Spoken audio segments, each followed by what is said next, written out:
Hello and welcome back to the Talking Wolves podcast. My name is Matthew Cooper and today we're joined by Harry Mansell. Harry, how are you? Hey, yeah, really good, mate. Thanks for having me back on. That's alright, you sound a bit more enthusiastic. I am. And Dave, how are you, mate? I'm all good. It's good to see that we've sacked Rouse on the podcast. Yeah, we haven't told him yet, but he's had the can.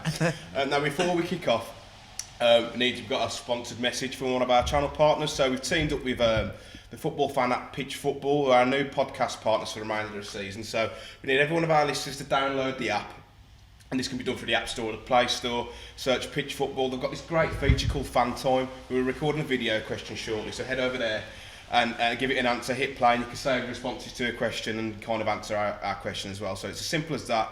Download the app, it's a really good app. So today, gents, we're going to be talking about the United game, the Leicester game, the transfer window, Kevin Thelwell going, and we've even got a quiz. But should we start with the United game? It seems ages ago, doesn't it? The 1st of Feb. I mean, it was a bit of a non-event really, wasn't it? Yeah, it was. I was really confident going to the game, to the team. Obviously, Bolly and Jota were back, and I thought we were going to win. But I think first half, thinking back, we had a few good spells like going forward, but just same old. We just couldn't put the ball in the back of the net, could we? And then I think United grew into it a bit, and we were hanging on a bit towards the end, wasn't we? Like Jimenez walked off really slow at the end. Remember? I saw a few people saying it's 2 points dropped, but I didn't see it like that at all. Dave, good away draw. Yeah. Did you? No. I think going into the game, especially with the game against Leicester, which we'll talk about, I think both games I would have been happy with a point with, especially United. Of course, they're not at the best at the moment, but United, all they have to do is to flick the switch and they'll be on it again. Yeah. I think in terms of on paper, their line-up and their squad is probably the weakest it's been for a long, long time. But they're still a team of quality. Yeah. Obviously, Bruno Fernandes having his debut, I thought maybe he could be give them a bit of momentum, the missing link. Obviously, a man of the match performance according to all the pundits. But it was all about him, wasn't it? It's a bit mediocre. He saw a lot of the ball and he didn't shy away and he got involved. But to say man of the match performance, it's just a reputation thing, wasn't it? Like you say, all the pundits were pointing him out. And team of the week, isn't it? Yeah. What game did these people watch? He put on the Wolves shirt after the game, so he really wants to be. I saw a lot of United fans saying that was disrespectful. It's just standard, isn't it? Shirt swap. I think just because of the picture of him and the face they got of him. So at least I've got my thumbnail for next summer when it's linked to us. Yeah. But he dropped Neto for Jota. Now, I thought that was the right decision because I think Jota defensively in that shape is a lot better than Neto.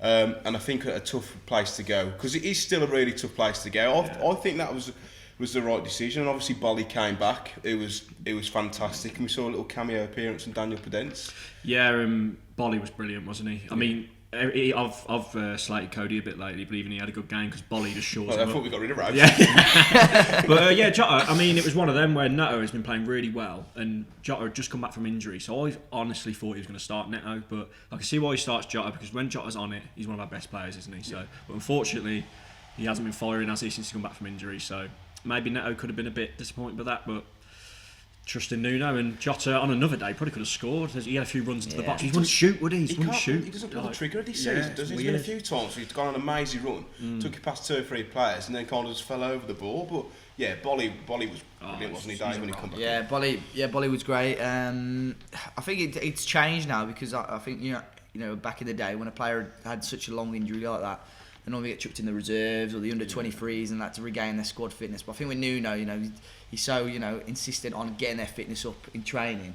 He came back in. Wasn't surprised he was on the bench. Wasn't he the game before was against Liverpool? I wasn't surprised with that. To be fair, you don't want to rush him in, but yeah, phenomenal against United. Slotted straight back in. I think that back three now is there to stay. We may see it change in the Europa League games, but especially on the Leicester performance as well, which you'll talk about, I really can't see that back three changing for the majority of the season. Saïss has made that left slot his own. Saïss has been brilliant, considering there was a few people in the summer saying I think Saïss will go. He's not really part of the squad. He was linked with a move to Besiktas for a low amount. I thought he was going. To Besiktas. Yeah. But I thought he was brilliant. But I thought Cody was a lot better at commanding his area as well. He's had a lot of criticism really about of Tom Rouse. About commanding his area and not putting his head on things. But I thought he was a lot better. But Ruben Neves. Oh, he's been brilliant, hasn't he? What's happened to him? I don't know. Especially against United, and Leicester.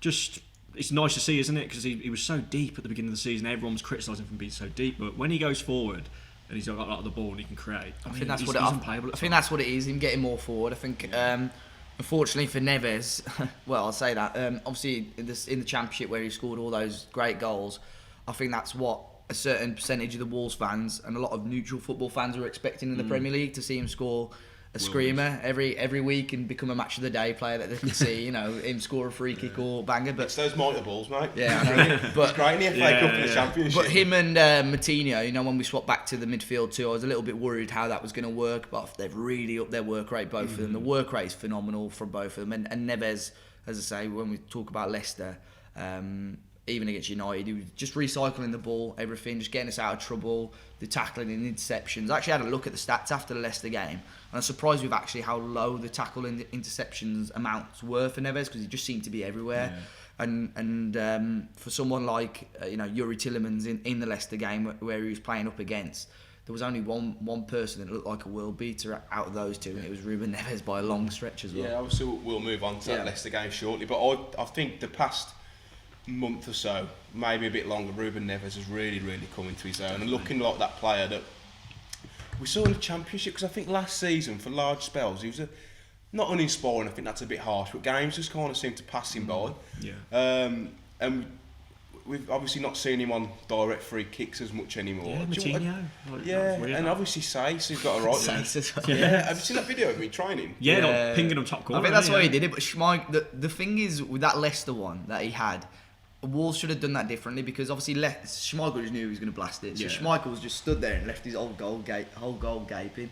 I thought if Neves was stood on the free kick with him, Schmeichel would have gone a bit more central, because Neves can dip them. Whereas Saïss is going to power him. So if he thinks Neves might have a go, then you've got a bit more room. But why do you think that is, that Neves isn't on direct free kicks as much anymore? Because I remember in the Championship and the start of the Premier League when Neves was playing, I was like, every time he's on a direct free kick, I fancy a sitter. Yeah. Whereas now if he's over it, I'm like, might not even clear the first man. There was a game the other week, and it was like probably about 22 yards out, just outside it, and I thought, he's going to take this, and Matinho took it. It's just strange. Something's happened, hasn't it? They must do it in training a lot, and obviously Matinho and Saïss are doing better, but Neves free kicks over the years, like you mentioned, unbelievable at times, so it's quite surprising, it really is. Yeah, so would you agree it's 1 point gained from the game at Old Trafford, or 2 points? It seems so long ago. It was 1 point gain, but at the same time, we could have won it.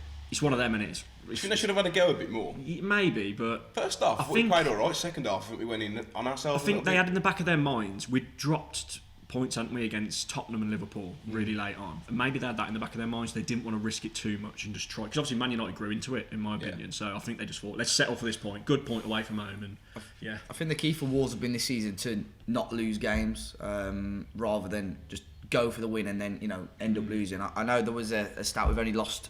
I mean, we've only won 1 in our last 9 in all comps now, which is crazy to think, because we're in such a great position still. But yeah, against United, they had chances to win. They possibly came closer to score. We had chances to win. I think a draw as a whole was a fair result. As I said, I would have taken a point before the game. I can understand why some people think it's 2 points dropped, but it shows. I know people hate using this phrase, but it shows how far we have come. That United. We've got the better of United over the last 2 years. They haven't beaten us other than in the FA Cup. One narrowly, out of 5-6 attempts have beaten us once. I mean, to be fair, when we played them under the McCarthy era and stuff, our record wasn't too bad. I remember that 2-0 that Elakobi scored twice, even though we played team in a decade. Remember when we played United and he just made 11 changes and Mayhoff started up front in that. George Friend nearly scored. I remember. He got fined for that, yeah. Because he wanted to beat Burnley the week after. I can't remember if he won. I'll never forget that, right? Because I went on the club coaches, and I remember being going in. It come up on the radio. We chat, and everyone went absolutely mental on the coach, because I think it was like 40 quid a ticket as well. And he was like, and everyone after the game said, "I'm going to protest my money back and that." But then we went and beat Burnley 4 days later. That's what he said. That's what McCarthy said. They're like, "Why have you done it?" He goes, "I want us to beat Burnley." If you lost that game against Burnley, I think he could have been sat there and then. But there's not been many instances where the lineups come out before a game. I'm like, no, not going. Apart from Villa this season, I was drinking in town and that lineup went out and I went, no. One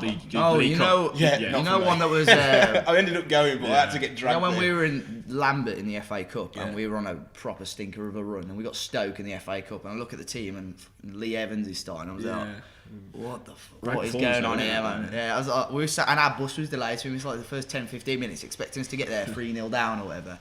fucking unbelievable again. quality, The fact that isn't he could bring on Conor Rowan and Morgan Gibbs-White, who was like 16. Gibbs-White's days, Matt isn't it? Doherty scoring a 25-yard free kick. How good at that point was Helder Costa as well? Yeah. Remember his goal? He was unplayable. Mate, that was one of Hakimi's best ever Wolves performances as well. Yeah. What's happened to Costa? Oh, I don't know. I mean, I don't want to talk about it too much, but I speak to a couple of Leeds fans regularly on Twitter, and I'm like, who have you sold us here? he's a joke. Yeah, they are fuming that they've spent that sort of money on £16 him. million.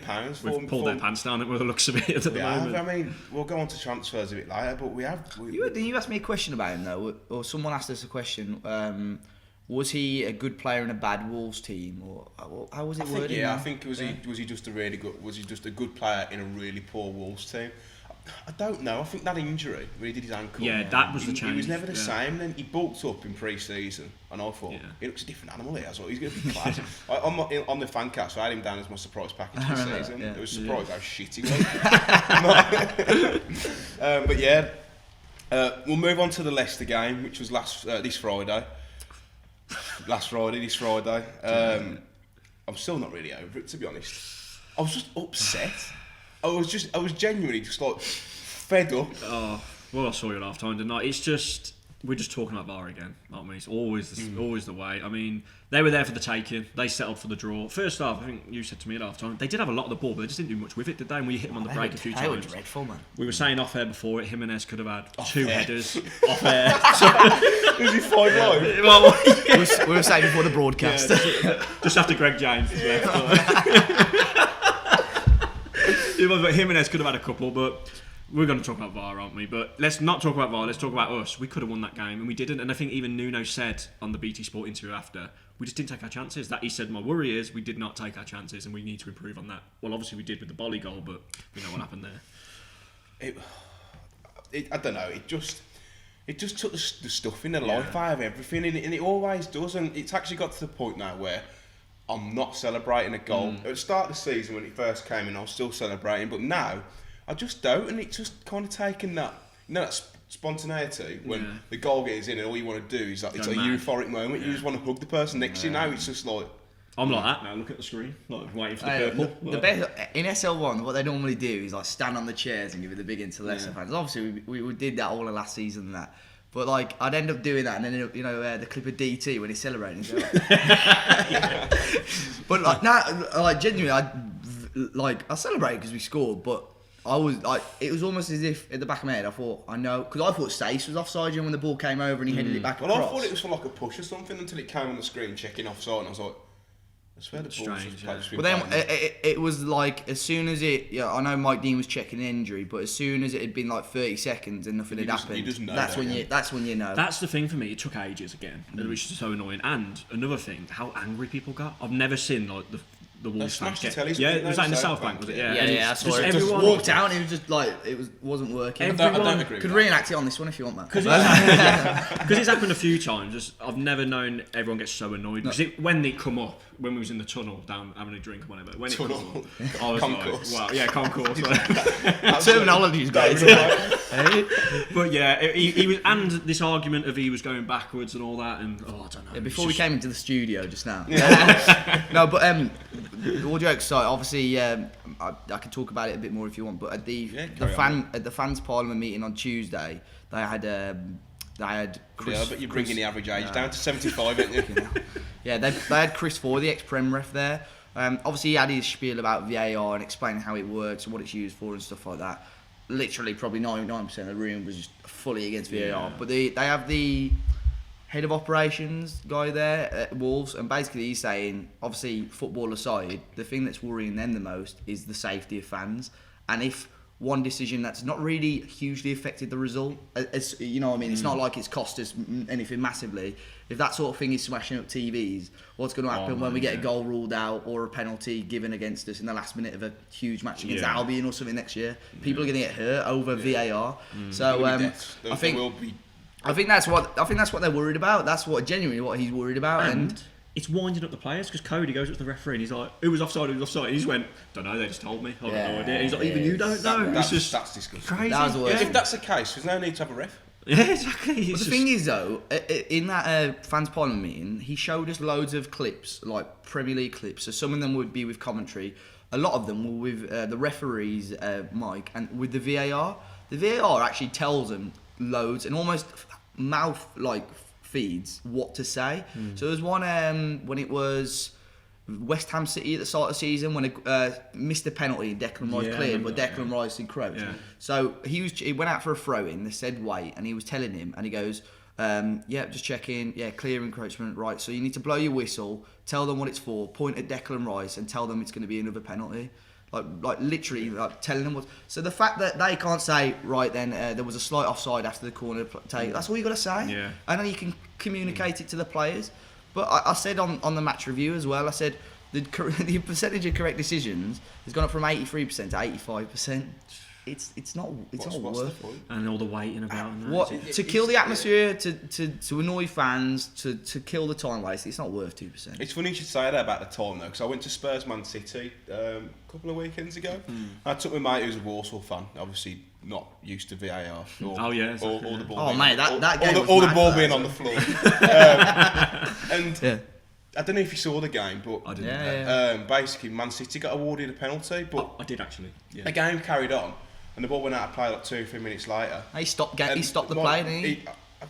Is that the No, yeah, it was Mike Dean, but the guy got fouled. He said it was no foul, and it carried on for 2 minutes, and then it went back to the goalkeeper, and then he stopped the game. Was that when Sterling dived after as well? Yeah, there was a penalty save, the ball went out, and he blew his whistle, and my mate Sammy went, "What's going on here?" And I went, "VAR." He went, "You are joking." Yeah, you are joking. They're bringing that back from there for 2 minutes, and he gave the penalty, and he was like, I can't believe what I'm seeing here. He's not used to it. Yeah, do you know you mentioned the Villa game earlier, the League Cup? What was refreshing about that game was there was no VAR. I remember when Catrone scored, I kind of looked round thinking, oh man, that was quite tight that. They might get to VAR here. And then someone next to me was like, they ain't got it in the League Cup, mate. I was like, oh, keeps the game flowing, man. It keeps you interested. The fact that people are, you know, I saw people obviously talking about giving up their season to get about it and stuff like that. I'd say you're not. I saw someone. It's dramatic effect. No. I saw someone put it on Dingle's Away yesterday, and he goes, "I'm seriously considering giving up a season ticket." The comment that was highlighted that came up: "Stop being a fanny, or someone else can have your ticket." I don't agree with that. It's taking the passion out of it for a little. I'll still go. Matt, stop being a fanny. Week in, week. I'm sick of it. Yeah. Oh man. I'll still go week in, week out, but it's slowly taken away. The City game, City at home was the one for me. When they won the penalty and they got given another penalty, that's when I was there like, what is the point? I just want it like the World Cup. Referee, run over to the monitor, have a look. In Spain they do it. I mean, they did it today in the Spain. No one appealed. Like no Leicester players, anybody. So if it was that sort of system, maybe they wouldn't even bother to check it because no one knew. But it's quicker as well. If it's like a really obvious error, you can go and have a quick look, can't you, and then come back and then done. It should be almost like the handball rule where you've got your assister or the guy who scored. If he's gained a clear and obvious advantage, and the fact that Jota's leg, the ball's played backwards and his leg is in, or Neto's leg is in a running motion. Where's that? Trying to get back is that back leg going to score from the corner flag or what? And the linesman was There's right got to there be an element of common sense with stuff. Exactly. And like I said, it's becoming a science now, and the finest the margins, and that's not what the sport's about. It's entertainment. Yeah. Those decisions that go either way, that's what you kind of want. And if that happens to us, and it's Leicester who score, I probably wouldn't be that arsed if we didn't have VAR. If they played it back and went, oh, his toes offside there, but like, before VAR, you'd have looked at that and the highlights. No one would have said. I think that's the only thing. If they end up scrapping it or changing it, I think that's what people have to appreciate, because you will get people that moan if it's about us, and vice versa. If Leicester scored that goal, there would be fans saying, "Yeah, but he's offside." You got to take it as a fan and imagine it was your they won't team. Scrap it. They've employed too many people. But it's like 4 points. It's dropped against Leicester now, because we had the one first game of the season as well, which was It'd be a different season. Going back to that Leicester game, what do you think of the team selection? I saw it and I was a bit shocked. Like, Dendoncker in the middle. Oh dear. With Traore, I kind of got excited the shoulder problem, didn't he? But we didn't know, because Nuno don't give away how fit people are, does he? You just don't know, and then he puts them in. But Matinho, he's got Tinder. Traore's gorgeous. Well, Matino's really fit. He didn't put him on. But no. But Matinho, it must just be a fitness thing, surely? Is it tactical? I think it was tactical. Do you think it was tactical? Yeah. And I thought Dendoncker played quite well. Yeah. Apparently it was fitness. Well, Spears reckons he was he hadn't been training as much as the others, but he's probably one of the players that's normally So I like you say, I think Dendoncker did well. I've been critical of Dendoncker. He was quite a battle in the middle though, so I think he was the right decision really. But right centre off, he's better. In the midfield, I don't think he's got the awareness. But I thought he played. I thought he played I don't think really he's bad well. in it too. But Neves was brilliant again. I don't think he's bad in it too. The thing, the dilemma Nuno has is that we play better with the current formation at the moment, but it's like Neves and Martinez are almost undroppable, really. That I think that's his dilemma. I think it was sort of not blessing in disguise as such, but obviously with the injury of Bolly and the situation with Bennett, it was a chance for Dendoncker to actually still get minutes. So I think we're blessed with a good squad at the moment, and we're blessed with our best depth. Well, I say our best depth in a while, but we have got a good squad of players. So, but I think Dendoncker and Neves did well. I think what's crucial with those two in the middle is the work rate. As soon as you get players like Dendoncker's fitness at times was questionable. I think he was good. He looked about stone overweight when he come in. I remember you seeing him down there.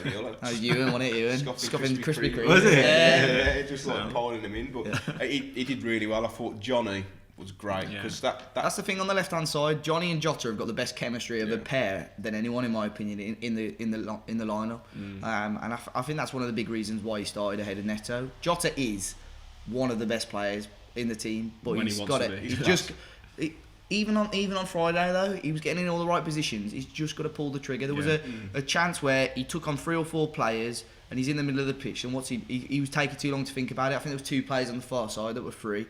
He's just not acting on instinct. So I think that once he starts doing it, it's this sort of point of the season now where you need goals off him, and possibly a good performance against Espanyol might just give him momentum. I've been saying all season, I know it's going to sound like I'm talking shite. It's obviously talking more No. It's our sister company. I think Leicester is criminally overrated. Yeah, that's what I said. Criminally overrated. They're 3rd in the league, and obviously maybe they thought it'd be a good result. They missed Indeed. I think Indeed is. I mean, Vardy was quiet. I mean, I really like Madison, but he was coming way deep. He never scored against us, Vardy. See how deep he was coming, Madison. Vardy's not scored against us in 6 games.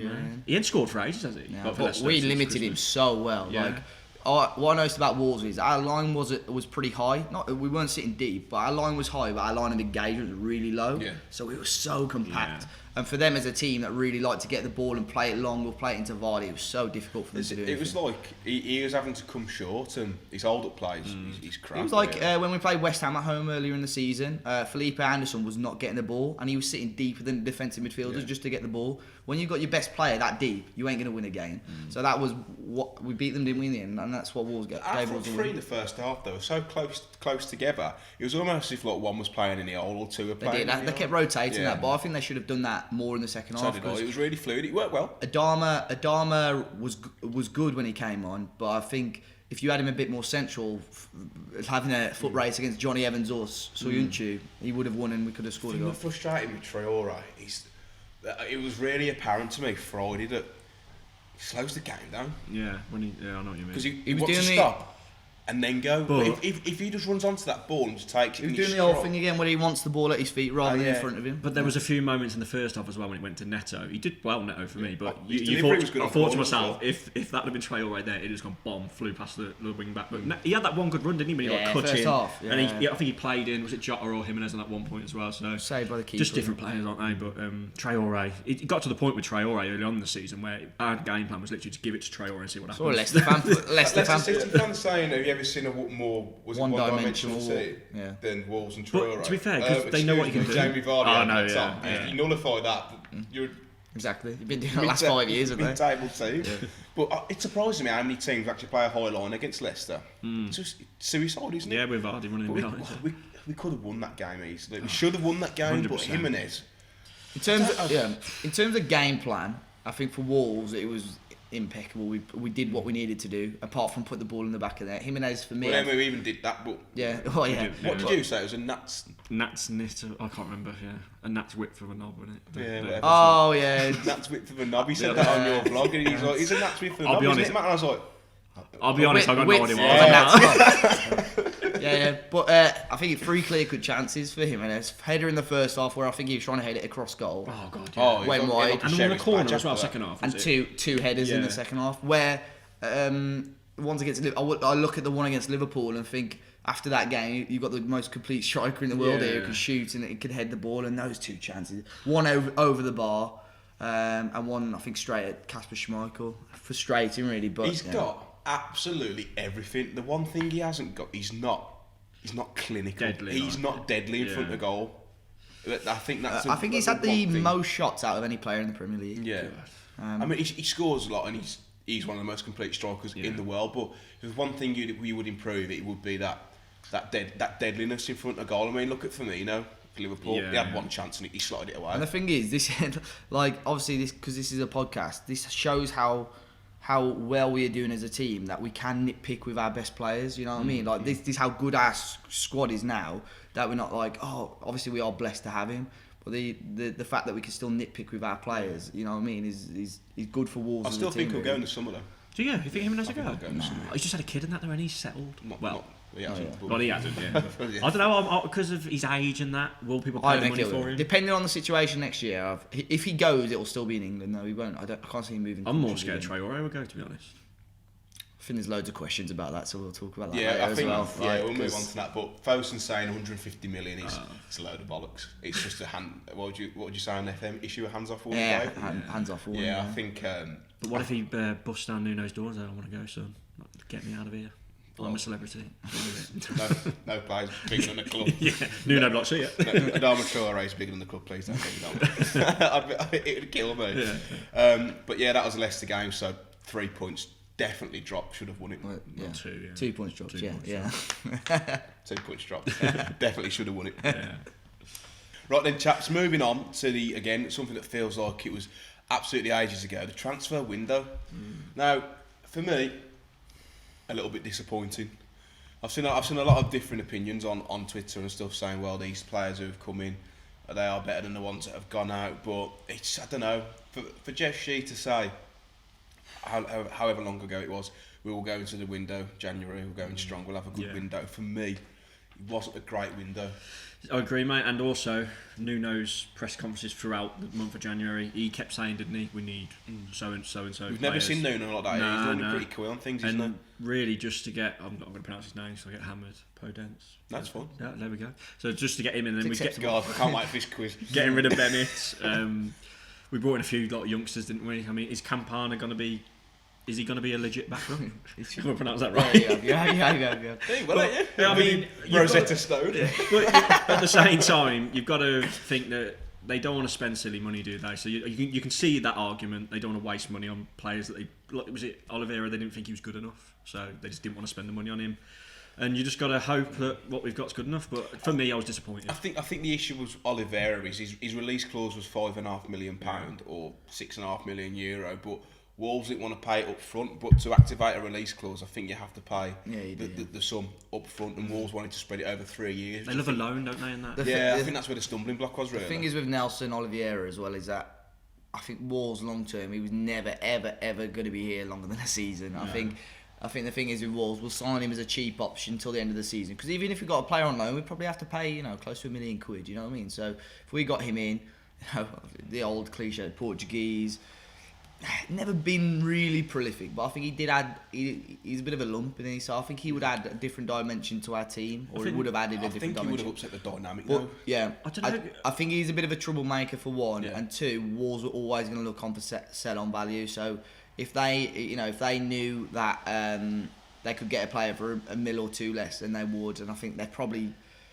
thought if we buy him for $4 million, we'll sell him for $5 million next season. If we buy him for $5 million, the chances are we ain't going to get our money back. So the only reason I thought he'd be all right, just because I think he'd have been willing to be second fiddle to Jimenez, which is going to be hard, isn't it, to find someone who will do that. I think that's the main issue. That's the only reason I thought he'd be all right. Because he won't moan if he's not playing. Like obviously Catrone really wanted to play, so it's just going to be hard to find someone who will. That's why when we're looking at strikers, people are like, oh, why have we not gone in for Giroud or X, Y, Z? And I thought, you got to think, man, who's going to come in to play second fiddle to Jimenez, or who in the world of football, who at the moment are you going to take that's affordable for Wolves and would join Wolves that is better than Jimenez? Exactly. There's not a lot of strikers out there. I mean, we've almost created a situation like they have at Tottenham where no one's going to come in and replace Kane. And no one wants to play second fiddle, so you've almost got to find a forward who's That's what versatile. I thought for Spurs. They had Llorente obviously for a short spell, and he came in and sort of did a job. Maybe he could have been like the Nelson Oliveira role, but he's quickly moved on now because he hasn't want to renew his stays. Napoli, hasn't he? I think he's in the same situation. He either moved on in January or they were looking to move him on again. I mean, he did well for Spurs, to be fair. Scored that Especially, goal against City, remember? Yeah, Like, come off his and again, Well, he added a Ajax different was brilliant. dimension. He wasn't as quick, he wasn't as clinical as Kane, Big. but he was a big bloke. Yeah. He'll get the ball and he'll lay it off to Lucas Moura or Son Heung-min and whatever. And I think that could have been an option. But I think a lot of the concerns with Nelson Oliveira was that, although he was a good player, whenever I watched him, he was a good player. He was never overly prolific at championship level. He scored. I think he had one season where Norwich did okay, and he scored a few goals. Not good enough. But yeah, it wasn't. He's never gonna. I think his minutes would have been very, very few, and I think he was almost just to fill a gap in the squad. What's your thoughts on recruitment this season? For me, it's been really poor. If you look at January, so we signed Neto, Jordan, Catrone and Vallejo. 50% of those have gone back or moved on. Jordan had a bad injury, but didn't really look threatening to break into that first team, mostly down to the form of Neves and Moutinho.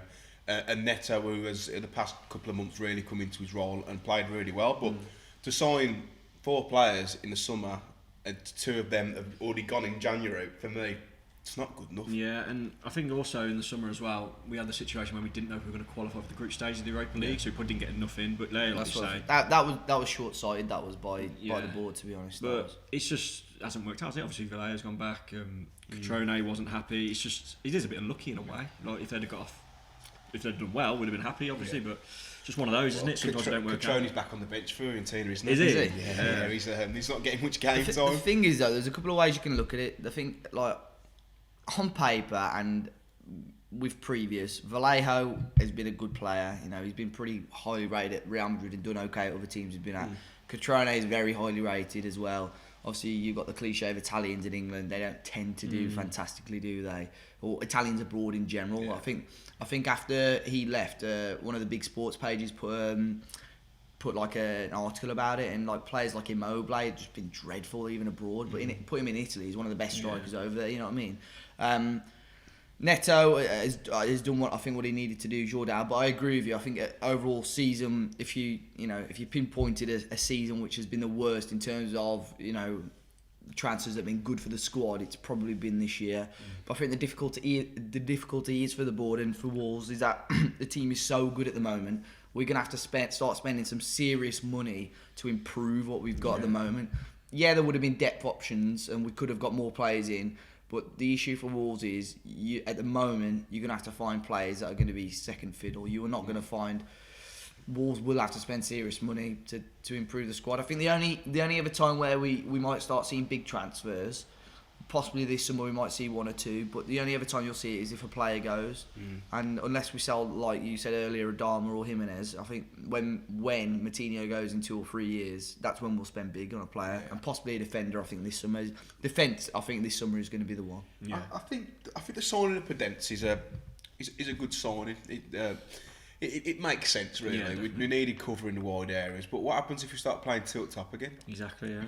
So, he can play up front, but he's just not. He's Small, not the isn't he? build. Small. I looked at him and I thought, which mascot they got on here? You know what I mean? He's just tiny, isn't he? even the kits look too big for him. but built well though. I've Built never. really well. I know he's only had small cameos. Can't really rate him on those performances, but he never really got going against Leicester. I really wanted to see him just bombing it down the wing. But But he's gone into 2 games there against 2 good sides. chasing United something and almost, Leicester. didn't I think Yeah. we might see him in the Espanyol game, I think. good start, man. Yeah, I that'd be think that'd interesting. be. Him and Jota or him and Neto, that'd be interesting. We've got great cover in the wide areas now, haven't we? Like in the wide, like it's literally one for each side, isn't there? One signing that I did think in January was a superb bit of business, and kudos to Thelwell. Gone but never forgotten. Is Luke Matheson from Rochdale. I think that's a fantastic. Did you watch the video of him signing when he was going up to mine? He goes, "Oh, it's orange." Yeah, The bloke like, no, gold. Oh, gold. yeah. I think it's on goal, mate. It's yeah. gold. It's very orange, isn't it? Nah, mate. No, No, Yeah, but, give that to Give right, that to loan him Rochdale, back. so- That's the reason they passed loaned his him back. driving so test as well, didn't he, the day before? Some week for Luke. Well, that's unreal. Yeah. But yeah, that was a really good sign. Obviously signed Leandro Campana and Enzo Lodice. Ledice. All jokes are, I think Matheson will be in the first team next year. I said that with Really? him. I think he will be pushing Doc for the right wing I hope back so. spot. He's about that. he's getting in the right position. I think that's what Scored Scored again, didn't they? Again, recently, yeah. He scored good goals. He got their goal of the month. Oh God, I hate to see the other goals. Yeah. Was it not? It wasn't like a He did well, but it was a bit scrappy. Like we scored against, scored at Old Trafford earlier in the season. There must have been some competition for him as well. Like we've done well to get him, because obviously for a good fee as well. Yeah, I think it's $1 million nominal fee with incentives to take up to about 3 million. So I hope he does well. He seems. I think he's really driven player. One surprise departure was Ryan Bennett to Leicester. Not the player departing, but the destination. It's a bit of a weird one, really. Yeah. I'm sure Dazzling Day is probably in that is an awful week in that household. You know how much his dad loves Ryan Bennett, but kind of glad, really. I was sad to see him go. I've said this. He was good cover. I mean, Leicester obviously think he's good cover. You slate Cody. Huh? You slate Cody, but you sad to see Bennett. I know. Go. I think Bennett's a better player than Cody. I do. That's just my opinion. I remember Bennett in that sweep role. Bennett, not in the sweep role, but Bennett against Reading. Some of the balls he was picking out were unbelievable. To be fair, Bennett is a better defender. Like Bennett's a better defender for me. Yes, he had the odd mistake for Braga. Remember that one, but something weren't right. We know we've said loads of times that he must have fell out. We knew after Everton. I heard that he was with Jota's misses and all sorts. I don't know what was going on there. These aren't the views of talking. You've got to. These are the views of Dingle. I'm always guilty of getting attached to players easily. You've got to appreciate what he's done. He overachieved in the mate. If we signed him on a free, he came in. I think we all thought he was going to be the next Danny Bart for a start. And the way Nuno Bart was playing over him initially, wasn't he? The way that Nuno got him from a player that would traditionally lump the ball forward, even Bart in some games under Nuno, he completely changed as a player. I think Nuno almost wanted a new regime to sort of get rid of any players that had been there a while. Was shit though, Bart. Yeah, but my dad will love these are not the views of Talking Walk. No, these are the views of but it went from Bennett to being that player to almost playing the ball out, and he could play the ball out. And for someone that we got on a free, I think if you asked a room of 30 Wolves fans when we got promoted, where would be the who would be the player you would replace first? It would have been Ryan Bennett, and he had a good season last year as well. The fact that he was our main right centre back throughout the season, that we still got a top 7 finish, an FA Cup semi-final. And I think people have to appreciate that. And of course, he hasn't really been in the squad this year. But the thing with the transfer for me is an interesting one. I think for Wolves, it's great business. £5 million for a player that's not really getting in the club. However, for Leicester, I think it's good business. If you said to me now, Dave, we need you want a homegrown player who's going to be happy to be back up, who's got Premier League experience. Was he on the bench Friday? No, because he's on loan. Because he's on loan. £5 million to spend. You'd be like, 5 million. I ain't going to get a player for 5 million that's got that experience, that's homegrown and everything, are you? So I think for Leicester, it's a good piece of business at the moment. And I think that was something that I was going to touch on earlier. Their depth outside their starting 11 is shocking. I looked at their bench and I thought, when they brought on Mark Brighton, who I thought he must have won a competition to play on the Friday, because he was crap. But he's won more than you. He's won the Premier League, hasn't he? Well, they were saying Mark Brighton has won more than you. Also, just like Leicester, your city's blue. Oh, I didn't get that. I don't know. It's because they were singing a West Brom chant just before, and you're just a bus stop in West Brom. I was like, that'll do me. It's ridiculous. Yeah. It's two players who rejected the move to Birmingham City. Brighton, Bakari and Dadashov. You've got to laugh, haven't you? Oh yeah, that was mad. You've got to laugh. I don't know where the future lies for Brighton. His contract's up at the end of the season. I can't see him getting in the under-23 setup anytime soon, unless he does a Jordan Graham. But what's the point? Because we're not going to... Well, he left as well, didn't he? Yeah, on loan, yeah. But we had him for the season, so it was almost he was playing to get that loan move. And Bakari now, what we're going to do? We're not going to get any money for him. So I don't know if any transfer windows are still open that he can move to, but he's going to have perm issues. I don't even know if he's got a passport or whatever, you know what I mean? Because he gets in trouble that much outside of football. He's a bit of a tearaway, isn't he? He got arrested around Christmas, you know. Did he? Yeah, for fighting. It's mad, but he was such a talented player. He's just a donut, isn't he? When Nuno first came in, he was good, wasn't he? You've seen so many players. Started the first game, yeah. didn't he? He started the first game in front three. Yeah. But if you could sum up the transfer window, January, in one word, what would that word be? Underwhelming. Great word. That's the perfect word, I think. Yes. That is a perfect word Dave? for it. Underwhelming. How diverse. Average. Okay. It wasn't dreadful, but at the same time, it could have been a lot better. Will it bite us on the arse? Potentially, yeah. Especially if the main man Raul gets injured. What are we going to do? I don't know. But honestly, what is the plan, Jota? We never saw Catrone in the middle of a through. We never saw it. No.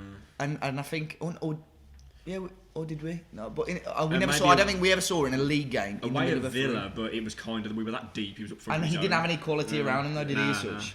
I know. We never saw him in the middle of three, and I think he would have thrived there. But it bores the life out of him. But I don't know, man. I really think we should have exploited the loan window a lot more. We have not done that. Even with Europa, we should have smashed the loan window. And I think I know Nuno has been very picky with the players that he picks, which is fair enough. You know, you want the right players, and they want a small squad because they've got less players to keep happy. They've got more squad harmony and all that. But they should have seriously exploited that loan window a lot more. Yeah. Okay, moving on, chaps, to news that broke just after the transfer window, and it was a bit of a shock, to be fair. The departure of Kevin Thelwell. Yeah. Now, Wolves chairman Jeff Shee he spoke about him quite nice. Got the statement here. Kevin has excelled in his role and helped us build exceptional teams throughout Compton, the academy recruitment, etc. He's done very well in the role, fulfilled expectations. To me, that doesn't sound like a statement of someone who was pushed. Bit different to the Dalrymple situation, isn't exactly, it? Yeah. He's done well, hasn't he? I mean, I can't believe how long he's been with us. 11 years. He worked started his way as up, academy didn't he? director, went to head of football, and then was added as a sporting director, and then academy taken onto the director. board. So 11 years ago, when was that? Like 08-ish, 09. Yeah, so yeah. would he have taken over from Chris Evans? I'd assume as well, because Chris Evans left to join Bolton, didn't he? From academy manager. I was friends with Chris Evans' son. So, Really? Yeah, little name dropping there. Yeah, so I was going to I was going to like the Bolton games in the VIP area when they were in the UEFA Cup back then. Yeah. Big Sam. Yeah. But the academy was good back then though as well, wasn't it? Like back that 08, 09. You know, they were bringing through some decent players in, and you know. So yeah, he's done well. I mean, whenever I've met him a couple of times, really nice guy, but. He got a lot of stick. Do you think the criticism was a bit unjust, or? I think so. To be fair, So you say that now he's gone, innit? Because everyone pointed to him. It is in ways. Yeah, but the thing is, if he was still in the job now, and they did a fans' parliament meeting with him there, because I think he went to more or less all of them, I would have genuinely asked him what his role was, because it was so unclear what his role was. Did you see him with when he just pointed at the board saying, "So this is the team you will potentially play there." Yeah, because he looks over so much things. And I think basically what he does, he's almost like a middleman between the scouts and the board. And obviously with Nuno as well added to the equation, it makes his job so difficult. And there was an article in The Athletic that he sort of identified Chan and Danny Olmo. Yeah, Danny Olmo signed. Nuno said no to that, didn't he?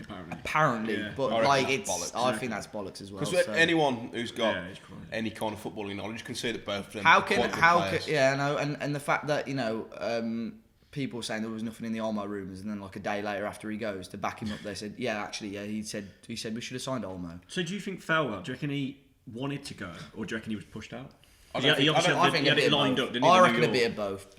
If you got offered patience with him, but he's going to New York. If you got offered a big job in New York, my initial reaction when I heard the news, I thought, oh god, maybe they're disappointed with the transfer window and just getting rid. But obviously you should hear more. But yeah, he's done well. It's a shame, isn't it? Yeah. Just got to get someone really good. I mean, he was there for that League One season as well. And I don't think he gets enough credit for that. Because he was a big involving Jacket apparently. Yeah, he brought Jacket in. He brought Lambert in.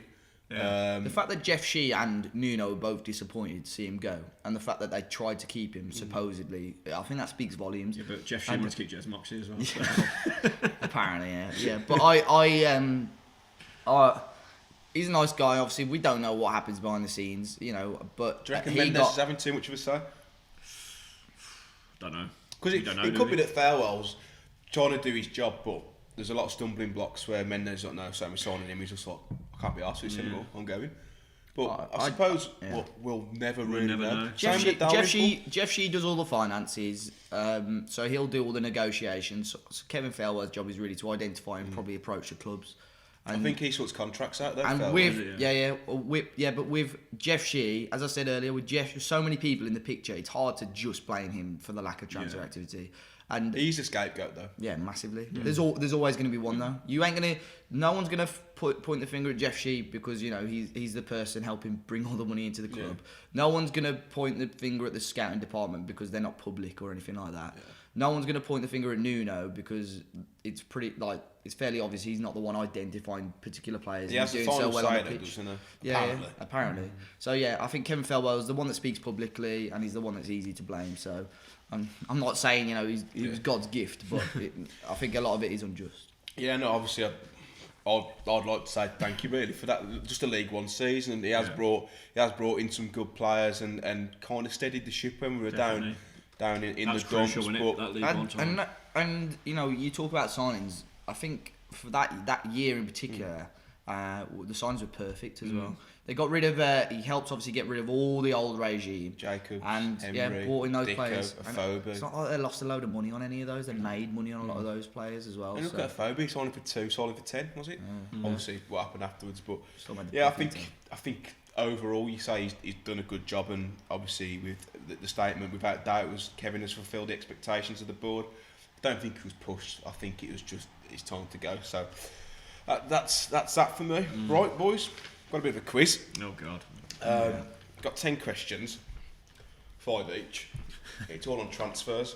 Right, I think I'm the underdog here. Let's be honest. Some of them are easy. They get a little bit harder. That's what she said. But I have to take your first answer. Yeah. There's some questions where they're about 2 players, so we'll get onto that, but you'll understand. Who wants to go first? Go on then, I'll get out of the way. Come on. Okay. Get the guess first. Who are the last 3 players to sign from Monaco? For Wolves, Yeah. obviously. Martinho. Yeah. You've got to get all 3 for a point. That's hard. Yeah. I think I could get it. This one's pretty wrong, Vinagre. Yep. Oh, I wouldn't have got that. The last one is a bit of a tough one. I just have to guess. I know who this is. Can't think Is of it anyone. Fulham? Cavallero. Correct. Really? I never would have got that. I wouldn't have got that. To be fair, I was about to say Costa. If you didn't give me that clue, I wouldn't have got that. Yeah. Dave, over to you. 1-0 Harry. Who are the last 3 players to sign from Atletico Madrid? Johnny, Yep. Jota. Correct. This one's a I'd bit have got of a them too. This one's a bit of a curve. Stuck on this last one. I was researching it and I was like, oh, this is a really good I one. can't even think. Who was that? Yeah, ain't a recent one then, is it? Is it recent? It's under the Fosun era. Gorgeous he was. I can't even think, mate. There's not even a name coming to me. Permanent or no? It's permanent.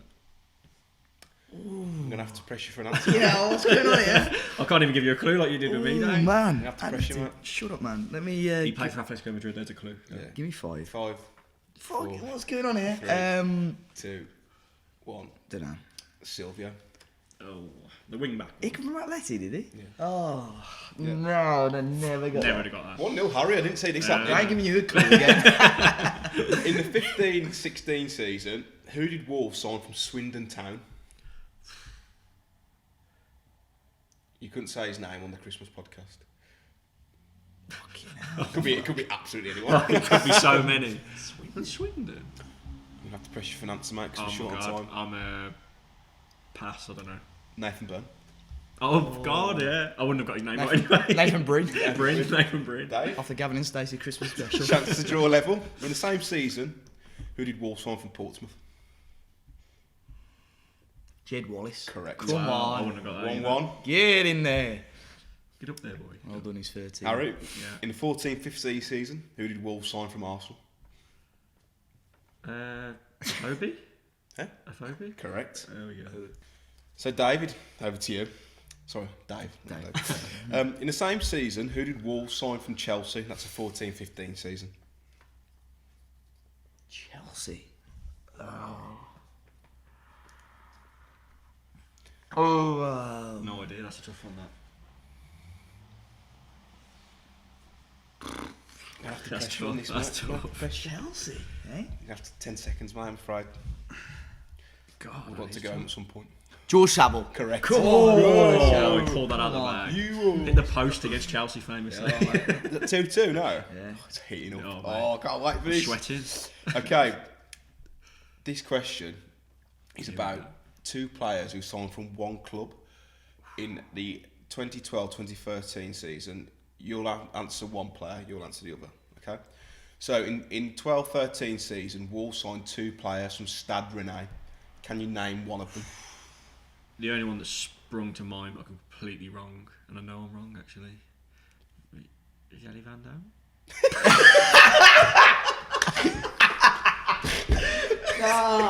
Who am I thinking of? You're thinking of Jelly Van Damme, but he's from Stade Rennais or Anderlecht, yeah? We're about a team from France. You like anticipated I'm really Oh bad. my word! I was expecting not Bakary Sacco or something. Jelly Van Damme. He's only 5 years late, Harry. Yeah, as well. oh, Dave, can you name one of them? Oniange? No. Oh shit! See, I laid it out for the win. 2-2. Go We get half a point for his embarrassing answer. Yeah. That's Can you give brilliant. us That's a definitely got on the snippet. That. Jelly Van Who was it? It was Tongo Doumbia and Razak Bakari. Oh, yeah. That's what I meant, didn't you? That's who he meant as well. Yeah, I did. Bakary Van Damme. Okay, question number 9. What did that sound? Harry. Yeah. In the 2010-2011 season, who did Wolves sign from Burnley? Wow. I know this. Wow. This is a difficult question. He was really good though. Up there for me, he was one of the best centre forwards we've had. Oh, Fletcher. Correct. Fucking hell, give it away, I wouldn't have got that. If Mate, it you just thought. Give him a backhander after the podcast. I was coming out with what I wrote. I was going to come out with a random one again. David, Of the ball since Steve Ball. this is to draw level going into the tiebreaker. In the same season, Wolves signed 2 players from Hull. Can you name one of them? Stephen Hunt. Correct. The other one was Stephen Moyakolo. I was going to say Moyakolo, but then I thought that would be Too a Jelly risky. Van Damme-esque answer. This has been superb. Going into the tiebreaker. Right then, boys. Closest answer wins.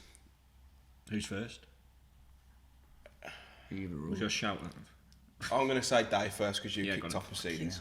him the How much- advantage. Go on. Should we flip a coin? No, go.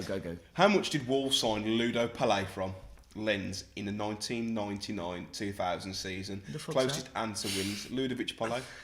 I know. Closest answer wins. What year was it, sorry? 99-2000. Well, then Dave, you go first. I'm going to play tactically. Yeah, the Wolves have any money back then, you know what I mean? The answer is from Transfer Market. So 650k. I'm going way lower. I'm going to go 120 grand. 120. what you really should have done is gone 619. I know, but I just thought, because that's the first thing that comes to my head when you said it, so I thought, let's be fair. Do you feel confident? No, not all. Do you feel confident? Kind of, because around that time, that's still quite a lot of money, really. The answer was £405,000. So who won that, me? Yeah. Yeah. So Dave is our winner today. I think he deserved it after the Van Damme answer, to be fair. I thought that was quite a good quiz. Yeah, it was. Actually, I like that, yeah. rack your brains a little No, bit there. tough But that. yeah, congratulations, Thank Dave. you. I mean, yeah, Dave, sorry. yeah. Cheers. I'm not saying congratulate you, lost, mate. I might give you a bonus point for Yeah, but I honestly didn't think I'd get one right, Yeah. so I'm quite happy with that. Got some questions, haven't we, Dave? On the Twitter corner, just to wrap up the show because I'm a bit conscious of the time. Yeah, we got loads, to be fair. Let's have a quick look. Let's do quick fire. Best away ground you've been to this season? Ooh, Tottenham Hotspur. Well, yeah, you've been there actually. I've Yeah, only but we have been to not 3. played. I've only been to Leicester, Man U and Liverpool. What's the best one? Shit. So I'll go for Liverpool, I guess. He was Even going to though say it Old Trafford until you said he was Yeah, shit. it was.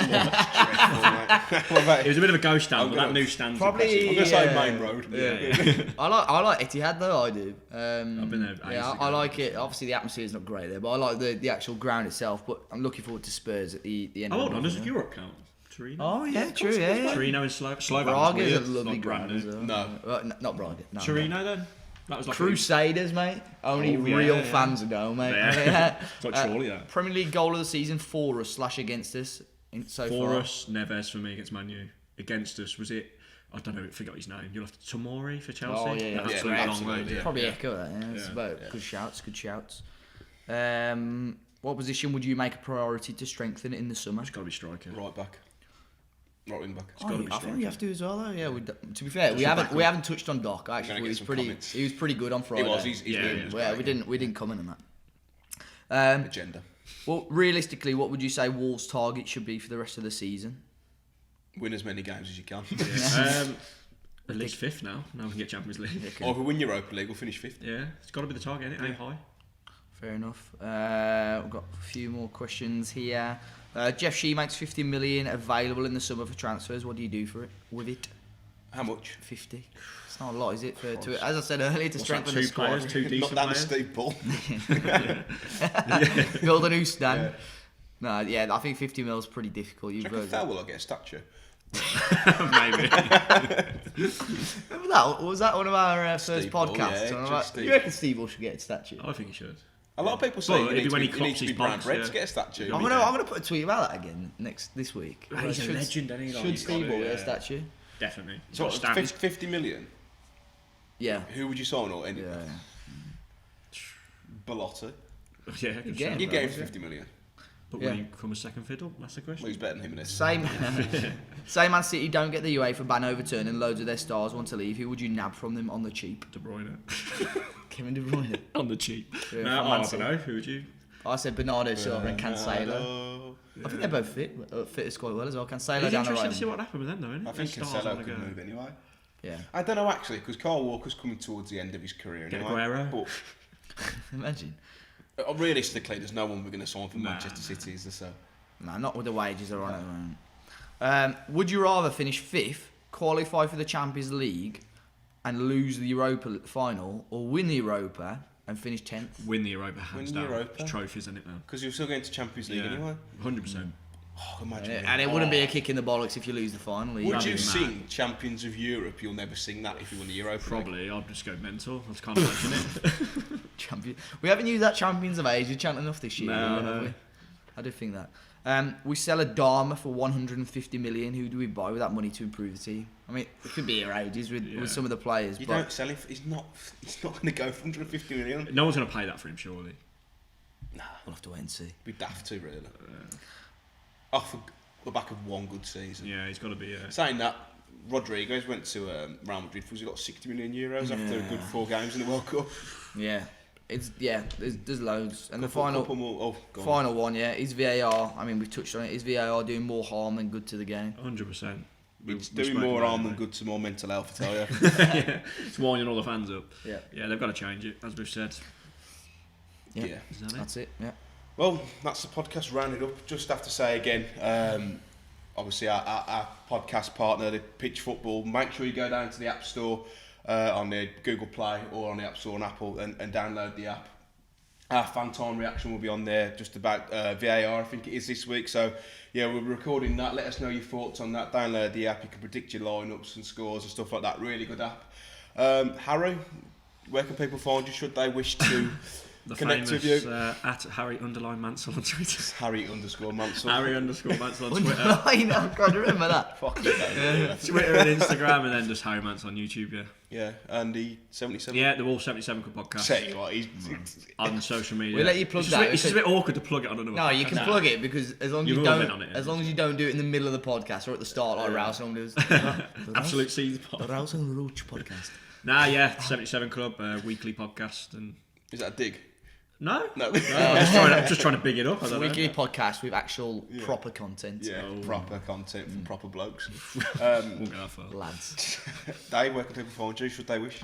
Dave has a party on Twitter and YouTube, Instagram as well if you really wanted to, and obviously the Talking Wolves socials at Talking Wolves everywhere. Yeah, don't forget to follow at Talking Wolves. You can find me on Twitter and Instagram at mcooperwrites, writes as in written. Underscore. And I don't have a YouTube channel to plug, so make sure you follow Talking Wolves. I assume that if you're here, you already do. Let us know your thoughts in the comment section down below if you're watching on YouTube, and don't forget us to leave us a 5-star review if you did enjoy it. But until next time, catch you soon. See you, folks.